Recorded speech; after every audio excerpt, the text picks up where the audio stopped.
Bon bah, Jack Sparrow, très important. Sans Jack Sparrow, il n'y a pas le succès de cette licence, on peut tous le dire. Bien sûr. Sur le plateau, Johnny Depp décide de beaucoup improviser, de créer ce truc-là, de cette démarche. Le réalisateur est à fond et les gars de Disney Studios, certains viennent voir et voient Jack Sparrow et ont plusieurs problèmes avec le personnage. Ils se disent, il est bourré? Qu'est-ce qui lui arrive? Alors, il a un problème? Johnny Depp, il est bourré. Il est bourré. Non mais en termes de rôle de composition, un mec sale et bourré, bon Johnny Depp, il est pas allé chercher, tu vois. Et surtout, ils se sont dit, et c'est un gros problème pour Disney à l'époque, ça va vous choquer, ils se sont dit, mais il est homosexuel ce personnage?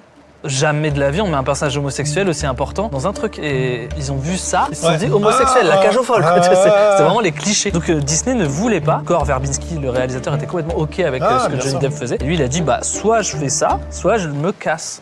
Après moult de négociations, ils ont accepté ce personnage de Jack Sparrow, qui était un personnage secondaire, mais qui est devenu le personnage central de Pirates des Caraïbes, quoi. Attends, à la base, c'est pas du tout le personnage principal. Bah non, même dans le premier film, c'est pas le personnage principal. Quand tu regardes bien, c'est Legolas et Elisabeth. et Elisabeth. Ouais. Lui, c'est un peu le fanfaron d'à côté, quoi.